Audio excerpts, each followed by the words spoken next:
여러분과 함께 나눌 말씀은 알파와 오메가라는 제목으로 나누려고 합니다. 사실 오늘이 추수감사절입니다. 그렇죠. 그래서 이렇게 귀한 날에 또 이렇게 하나님의 말씀을 함께 나누게 되어 영광으로 생각하고 하나님께 감사드립니다. 오늘 쓰인 본문의 말씀은 우리가 잘 아는 대로 요한계시록, 요한이 저자인 요한이 환상을 본 것을 그대로 옮겨 쓴 요한계시록이라는 책입니다. 이 계시록은 아마도 추정컨대 한 95년경에 쓰인 것으로 생각됩니다. 95년경이면 책 중에 가장 신약성경 중에 마지막에 기록된 책으로 여겨지는 책입니다. 이 시기가 로마 황제 도미티아누스 시기였다고 보여집니다. 도미티안 통치의 말기로 보여지는데요. 만약에 그게 아니라면 바로 그 뒤를 이은 트라얀 황제가 통치하는 시기였을 것이다 라고 추정합니다. 그런데 이 도미티안 황제 자체가 로마의 11대 황제로서 그 황제들 중에 가장 기독교를 많이 핍박한 황제의 10대 황제가 있는데 그 중에 손꼽히는 악명 높은 황제입니다. 여러분이 잘 아는 황제가 한 명 있을 겁니다. 기독교인을 박해했던. 누굴까요? 그렇죠. 네. 훌륭하십니다. 네로 황제가 가장 우리한테 기억에 남고 잘 아는 황제인데요. 네로 황제의 뒤를 이어서 그대로 도미티아누스는 자신을 신격화했고 가장 혹독하게 또 교회를 박해한 인물로 정평이 나 있습니다. 그래서 도미티안은 네로의 전철을 밟았고 또 그렇게 잔인하게 15년간을 통치하다가 사실은 또 네로 황제처럼 비참하게 살해되고 죽음을 맞이하게 되었다고 합니다. 이 황제 숭배라는 것이 우리가 생각하면 지금 우리가 생각할 때는 잘 머릿속에 들어오지 않는 개념일 수도 있습니다. 황제를 숭배한다, 그냥 황제를 존경하면 됐지 숭배까지 하나라고 생각하겠지만 지금과는 시대가 아주 달라서 하나님, 신을 모시는 시기고 어떤 민족이든지 다 각 나라의 신들이 있던 그런 시기입니다. 그런데 각 나라의 왕들은 다 하나님이 자신을 대리해서 통치하게 했다라는 사상을 갖고 있기 때문에 왕을 곧 하나님처럼 또는 하나님의 대리자처럼 여기던 시대입니다. 그런데 그 하나님의 대리자처럼 여기던 것을 더 넘어서서 황제 자신이 신이다라고 그렇게 신격화를 한 것은 좀 더 특이한 일이기도 합니다. 이렇게 황제 숭배를 하게 할 때 그러면 신을 살아있는 황제를 신이라고 고백해야 하는 입장이 되는 거죠. 이렇게 하면서 로마는 그 넓은 땅을 황제 숭배라는 통치수를 가지고 통치를 해 나가기 시작했던 것입니다. 그런데 이런 과정에서 그럼 누가 가장 피해를 많이 봤을까요? 황제를 숭배할 수 없는, 그렇죠, 유일신을 섬기는 종교를 가진 기독교인과 또 누구죠? 유대인들이었을 겁니다. 네. 그리고 우리는 우리만 생각을 하지만 사실 유대인들도 유일신 하나님 신앙을 갖고 있었기 때문에 유일신 신앙을 가졌던 유대인들도 박해를 엄청 받았다고 합니다.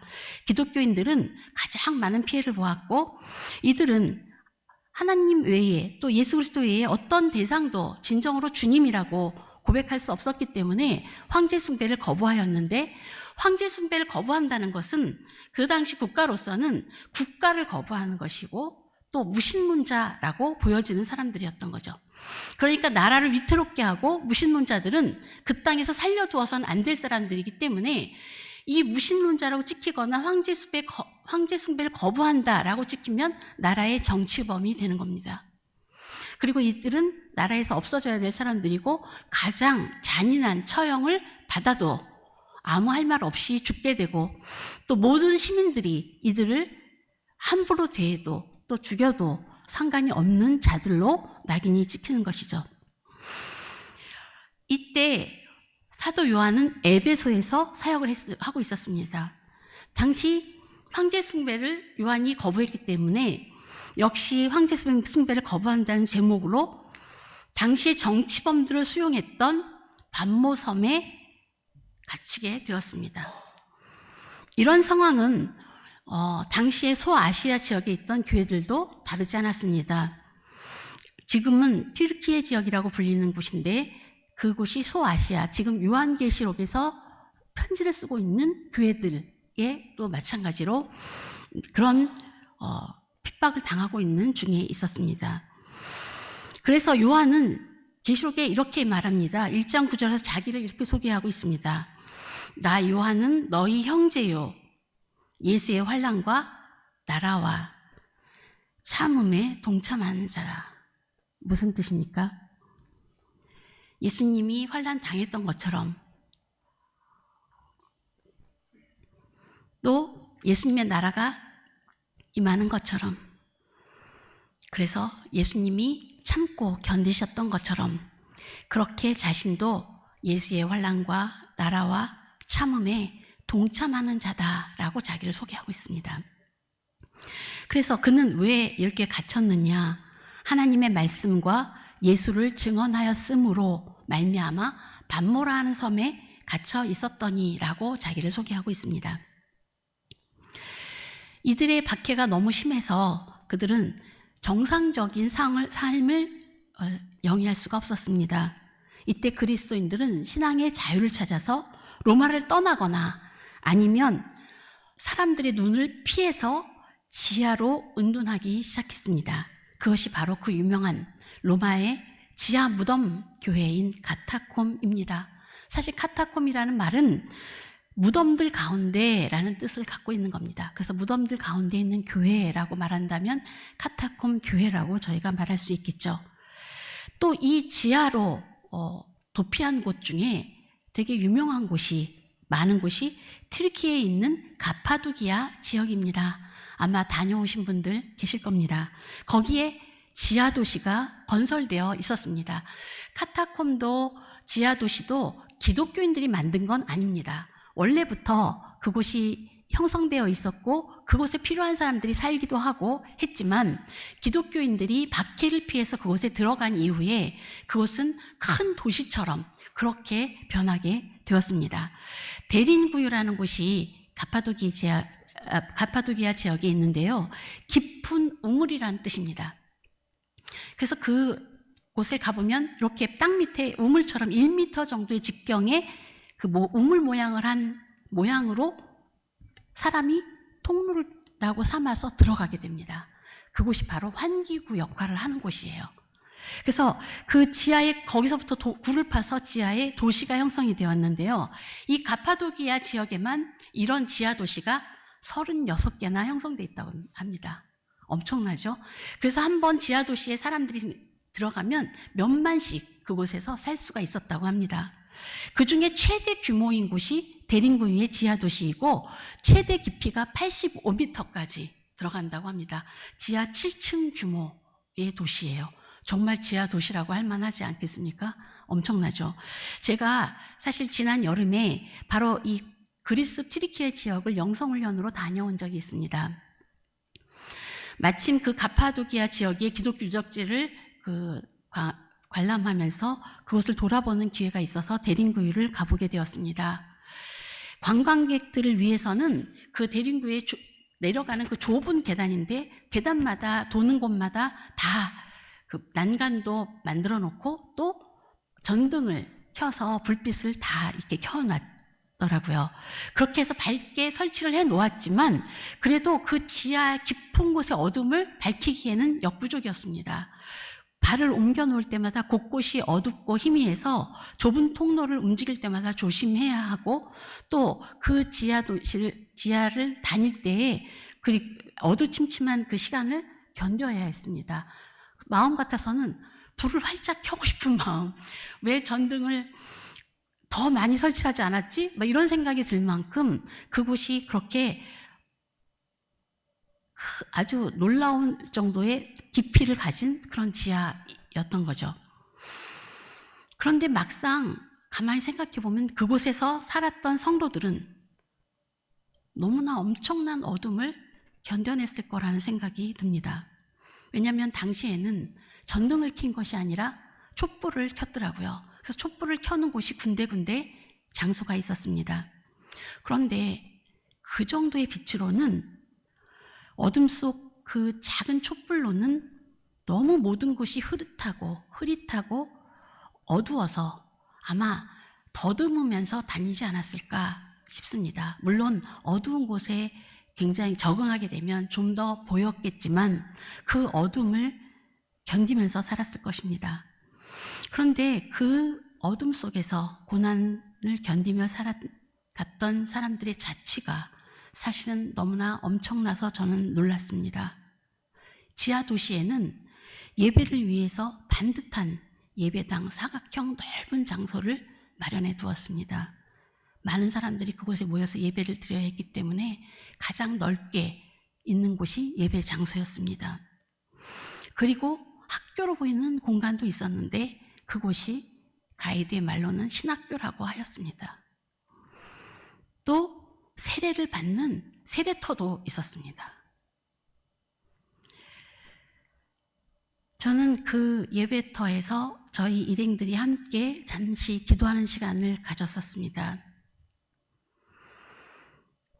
그 어둠 속에 바위를 만지고 흙을 손을 대보면서 그들의 숨소리가 마치 들리는 것 같아서 전율했습니다. 이곳에서 그들이 기도하고 찬송했겠구나.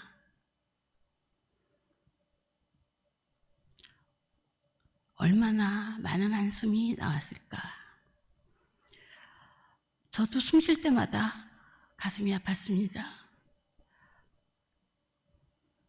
이미 오래전 사라졌던 그들이지만 믿음의 선조들의 그 삶이 고스란히 예배실에 녹아져 있는 것처럼 그 무게가 제 마음에 깊이 내려앉았습니다.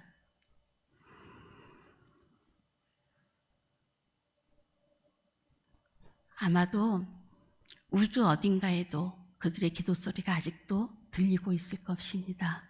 우리가 알기에 소리의 진동이 결코 사라지지 않죠.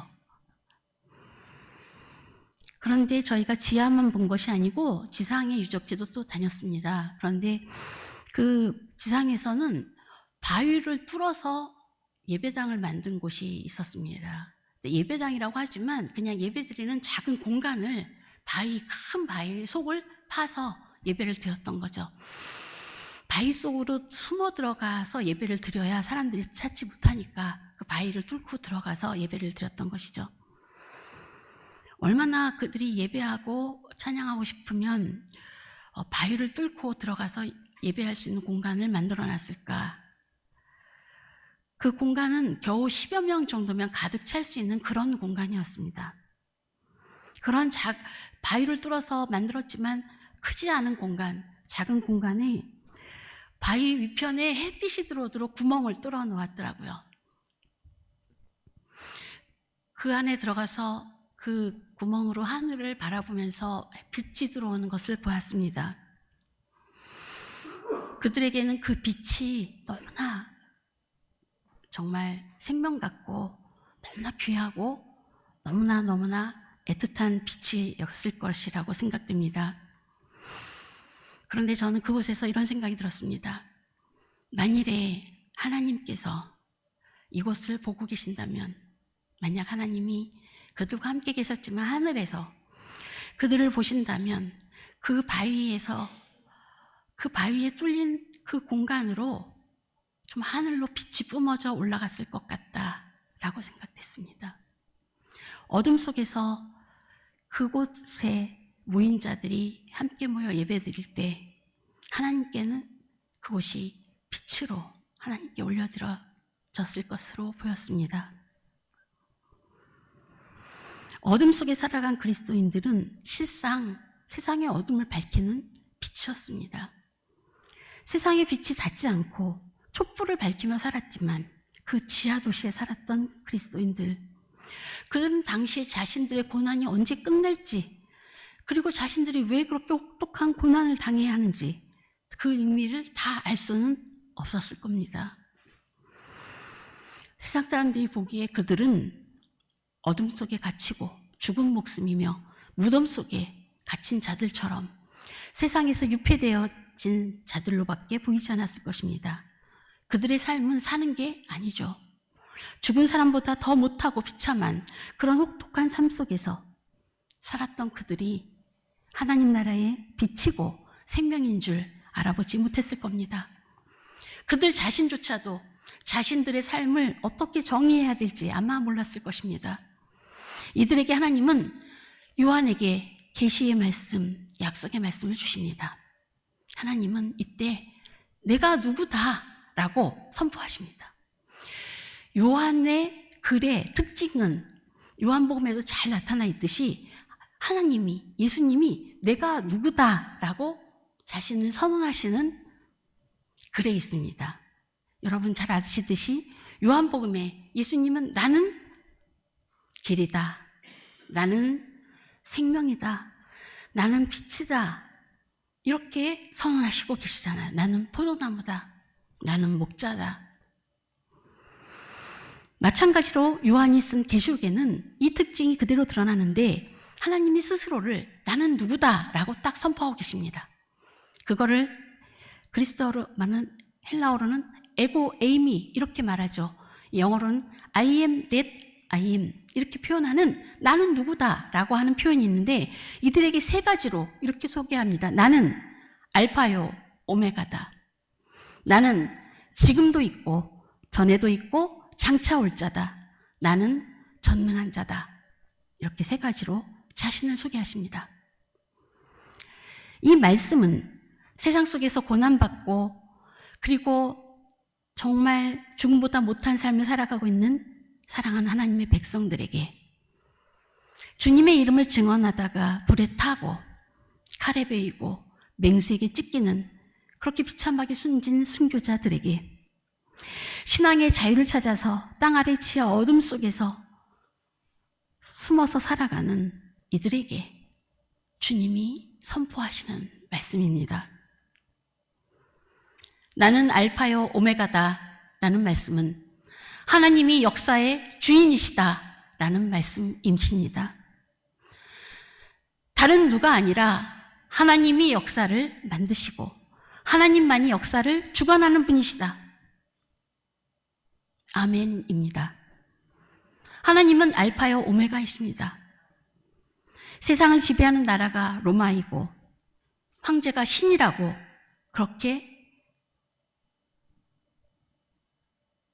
여김을 받더라도 그 땅 가운데 하나님은 명확하게 선포하십니다. 나는 알파요 오메가다. 내가 역사를 다스리는 역사의 주인이다. 알파와 오메가라는 말은 유대인의 수사법입니다. 완전함을 가르치고 전체를 말하는 뜻입니다. 이것은 시작과 끝이라는 말입니다. 알파는 그리스 알파벳의 첫 글자고 오메가는 마지막 글자입니다. 무엇입니까? 하나님이 시작이요 끝이다 라는 말씀입니다. 하나님만이 온전하게 모든 것을 주관하시고 다스리시는 분이시다 라는 의미입니다. 그렇게 신으로 여김받고 싶고 추앙받고 싶었던 황제들은 시간 속에서 태어나서 시간 속에서 죽어가는 존재들입니다. 그러나 하나님은 그 시간을 시작하신 분이고 그 시간을 마치시는 분입니다. 하나님이 시간을 창조하셨습니다. 시간을 여신 분, 창조하신 분이 종결하실 것입니다. 모든 일의 의미는 그 일의 종결에 드러납니다. 모든 일의 끝을 보아야 알 수 있는 것입니다. 아까 우리 기도하신 권사님도 이 일의 끝이 하나님의 눈에서 드러날 것이라고 고백하셨습니다. 맞습니다. 끝날 때까지 끝난 게 아닌 것입니다. 비록 황제의 권력으로 인해 그리스도인들이 목숨을 빼앗기고 현실의 살 소망이 끊어지고 존재를 위협받아서 심지어 생명을 빼앗겨서 세상의 삶이 끝난다 하더라도 끝난 것이 아닙니다. 하나님 안의 삶은 끝나지 않았습니다. 그들의 생명을 앗아간 이들에게는 미래가 없고 하나님이 없지만 그들에게 생명을 빼앗긴 자들은 미래가 있고 하나님이 계십니다. 역사의 마지막 끝에서 모든 것이 종결될 때에는 모든 것이 제대로 드러날 것입니다. 이 말씀이 지금 현재 고난 속에서 자신들의 삶의 의미를 묻는 자들에게, 하나님을 믿고 산다는 게 과연 무엇일까를 고민하는 자들에게, 하나님이 지금 현재 정말 나와 함께 하실까를 고통 속에서 묻고 있는 자들에게, 신앙을 끝까지 견디는 것이 과연 어떤 의미를 갖는지 묻는 자들에게 하나님은 말씀하십니다. 하나님이 처음과 나중 되시고 모든 것의 시작과 끝이 되신다 라고 선포하십니다. 하나님의 시간은 영원입니다. 하나님은 지금도 살아 계십니다. 하나님이 살아 계신다는 게 우리랑 무슨 관계가 있습니까? 살아 계시는 하나님이라고 우리가 고백할 때 하나님이 살아 계신다는 말은 하나님이 지금 우리와 함께 하셔서 이 역사 가운데 일하고 계신다는 뜻입니다. 하나님이 살아 계신다. 맞죠, 주님? 그런데요, 지금 하나님이 살아서 역사하고 일하고 계십니다. 어린아이들을 키울 때 아이들이 엄마가 없는 줄 알고 막 싸우고 하죠? 그렇죠? 저쪽 방에서 엄마가 없는 줄 알고 막 싸웁니다. 서로 다투고 소리 지르고 욕하고 하는 소리가 들리면 그때 엄마들이 뭐라고 하나요?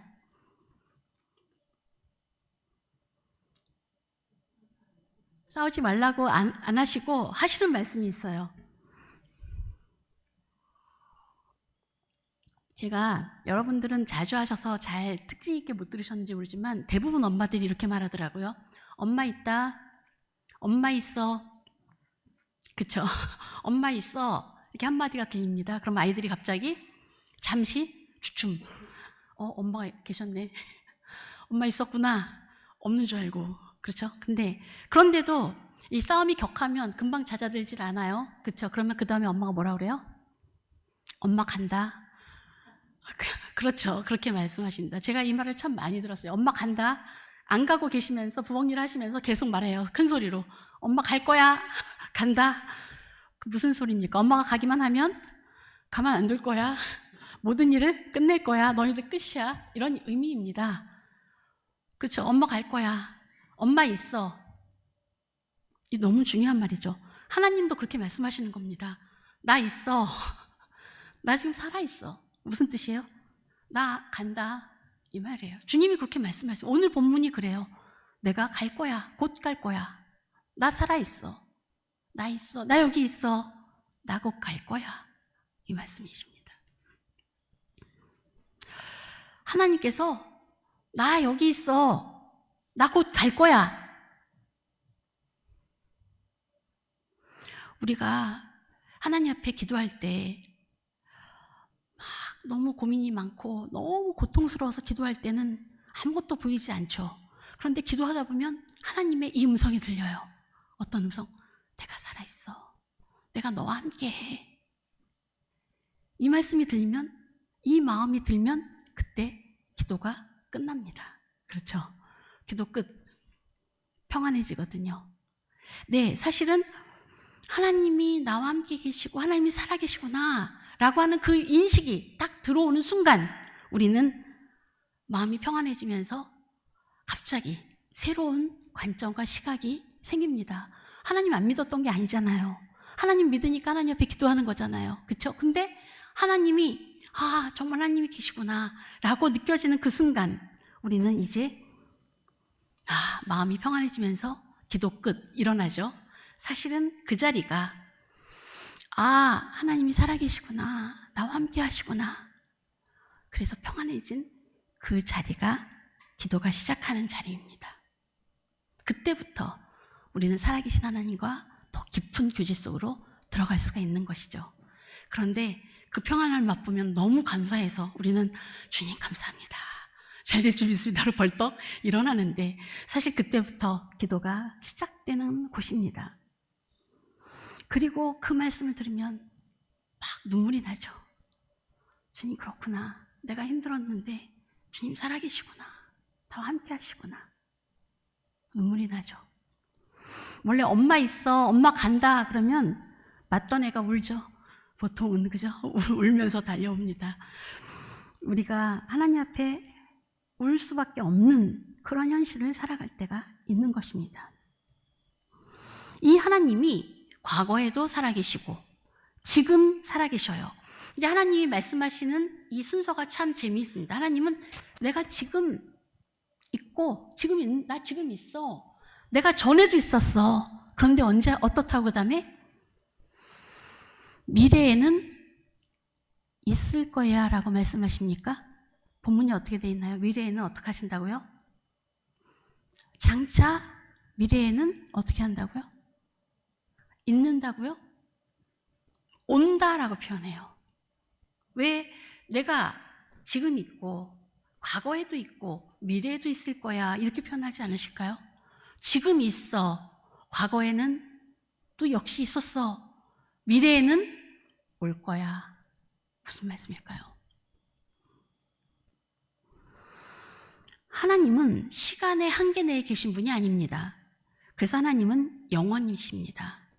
영원은 시간과 완전히 다른 차원입니다. 영원이란 시간이 긴 시간을 말하고 있는 게 아니죠. 시간을 늘리면 무한이 되는 것이 절대로 아닙니다. 그건 긴 시간일 뿐입니다. 그래서 우리가 옛날 얘기하는 아주 먼 옛날, 그날은 긴 시간일 뿐이죠. 영원이 아닙니다. 영원이란 시간이 무한히 흐르는 것을 말하는 게 아니고 시간을 연장해서 영원이 되는 것이 아니고 무한이 되는 것이 아닙니다. 영원은 시간을 초월한 질적으로 다른 시간을 말하고 있는 것입니다. 그런데 그 하나님이 미래에 계시겠다고 하지 않고 장차 올 자다. 미래가 바로 하나님이다 라고 말하는 것입니다. 하나님이 그 미래예요. 미래는 하나님이 가져오시는 겁니다. 특이하죠? 미래는 하나님이 우리 가운데 오시는 것이 미래입니다. 장차 오겠다. 그래서 하나님은 장차 오실 것이고요. 하나님이 미래를 가져오시는 분이십니다. 하나님이 오시면 그곳이 바로 미래, 우리가 생각한 그 미래일 것입니다. 그 미래가 하나님인데 그 미래는 영원이십니다. 하나님은 영원이시거든요. 그래서 우리는 유한자라고 불리고 하나님은 무한자라고 불리시는 것입니다. 하나님이 오셔야 미래가 열리는 것이고 역사가 목적을 달성하는 것입니다. 종말이란 그래서 끝이라기보다는 완성입니다. 끝을 뜻하는 의미의 end는 끝이라는 의미도 있지만 결과, 목적이라는 뜻을 같이 갖고 있기 때문입니다. 본문 계시록 1장 8절과 22장의 내용을 보면 내가 알파와 오메가다 라고 선언하기 바로 전에 뭐라고 말씀하십니까? 7절에 볼지어다 구름을 타고 그가 구름을 타고 오시리라. 그리고 내가 알파요 오메가다 이렇게 말씀하시는 거예요. 주님이 구름 타고 오셔야 종결이 됩니다. 하나님이 오셔야 오메가가 되는 겁니다. 역사가 마침이 되고 종결되는 겁니다. 목적이 완성되고 역사가 끝나는 겁니다. 역사는 그 시간의 목적을 그때 성취하게 될 것입니다. 그리고 22장에는 주님께서 오는데 그냥 오시지 않고 속히 오시겠다. 왜 속히 오실까요? 왜 속히 오실까요? 본문에 답이 있어요. 왜 속히? 내가 빨리 가고 싶어. 여러분 집에 왜 빨리 가고 싶으세요? 애들한테 빨리 가고 싶으신 이유는 줄 게 있어서 그렇죠. 줄 게 있으면 빨리 집에 가고 싶어요. 주님이 빨리 오고 싶으시대요. 왜? 상을 주고 싶으셔서. 그분이 우리에게 줄 상이 있다. 이렇게 말씀하십니다. 너무나 위로하고 싶으셔서, 너무나 잘했다고 칭찬해주고 싶으셔서, 그 고난을 빨리 위로해주고 싶으셔서, 빨리 보상해주고 싶으셔서 주님이 속히 오시겠다고 하는 것입니다. 자신들의 삶을 견뎌낸 주님의 나라에 동참하고 환난에 참여하고 참음을 함께 견딘 자들에게 주님은 빨리 위로하시고 상을 주고 싶으시고 하나님 나라의 온전함 가운데 함께 참여하게 하고 싶으신 것입니다. 행한 대로 갚아주실 것입니다. 순교자들에게는 이것이 복음입니다. 주님 오심은 복음이에요. 고난을 견딘 자들에게는 정말 기쁜 소식입니다. 주님을 위해 고난을 참고 견디며 교회를 세워간 자들에게는 이보다 더 좋은 소식이 있을 수가 없을 것입니다. 오늘 그래서 하나님은 우리에게 말씀하십니다. 나는 역사를 다스리는 자다. 내가 지금 일하고 있다. 이 일은 내가 완성할 것이다. 이 역사는 나에게 달려있다 라고 말씀하십니다. 지금 우리가 이해하는 바는 부분적인 것 뿐입니다. 무엇인가 우리가 알고 행해도 아직 온전한 것이 오지 않아서 다 보이지가 않습니다. 그래서 바울은 고린도전서 13장에 이렇게 말합니다. 우리는 부분적으로 알고 부분적으로 예언하니 온전한 것이 올 때에는 부분적으로 하던 것이 패하리라. 그렇습니다. 지금 우리가 알고 이해하고 하나님의 뜻을 깨닫고 배우고 그것은 온전한 것 안에 들어가야 완전히 드러납니다. 그 의미가 완전히 드러나는 것은 완전한 것이 올 때입니다.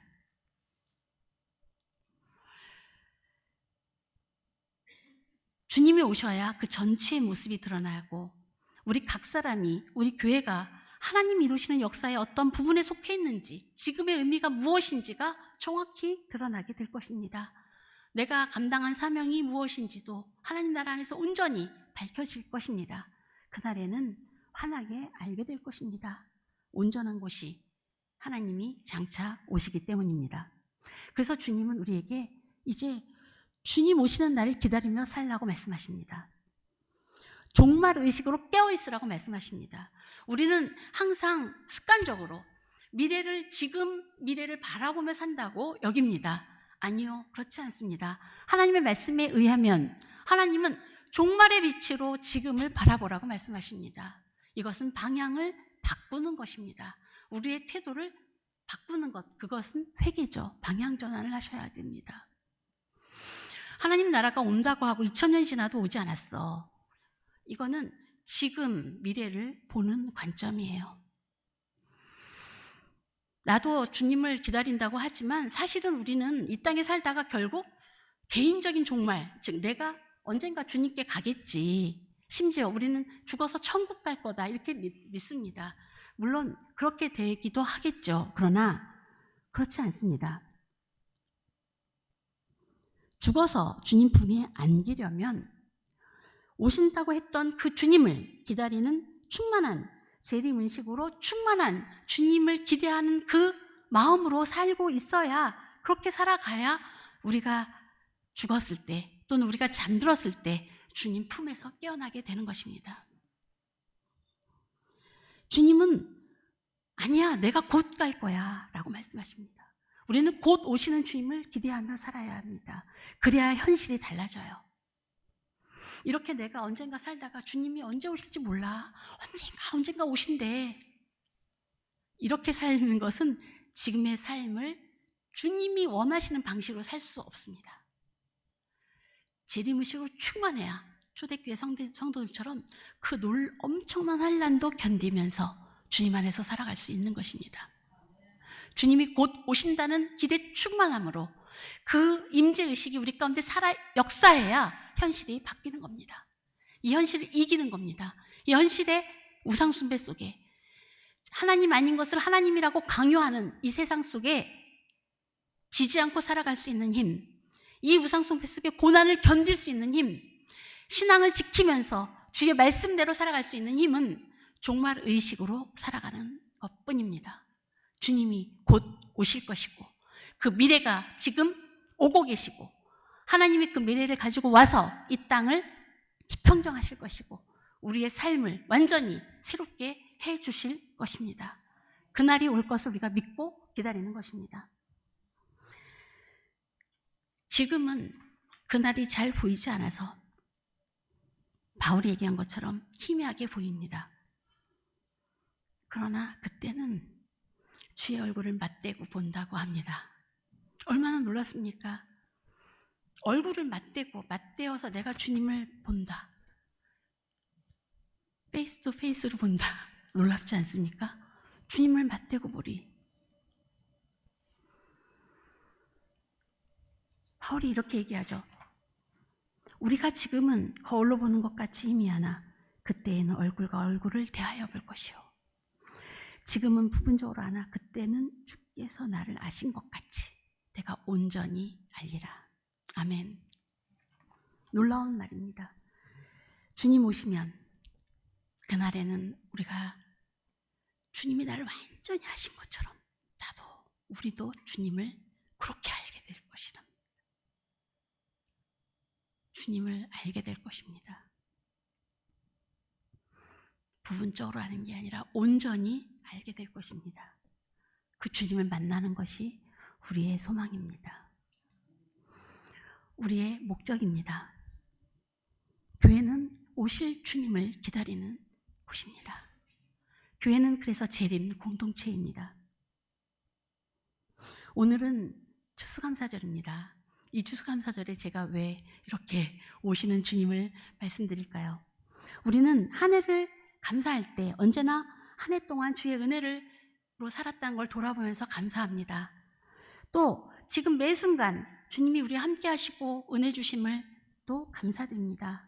맞습니다. 그러나 우리가 또 크게 감사해야 할 것은 미래를 갖고 오실 주님, 우리의 미래를 보장해 주신 주님, 영혼의 문을 열어주셔서 곧 오시리라고 약속해 주신 그 주님을 믿으면서 더 큰 감사를 드릴 수 있습니다. 그럴 때 우리는 이 현실이 정말 어떠함에도 불구하고 감사할 수 있는 것입니다. 우리의 감사는 과거와 현재를 넘어서 미래를 갖고 오시는 주님께 향합니다. 끝이 좋아야 다 좋은 것입니다. 그 좋은 끝이 보장되어 있습니다. 우리는 미래를 보장받은 자들입니다. 영혼을 가지고 오시는 주님을 맞이할 것입니다.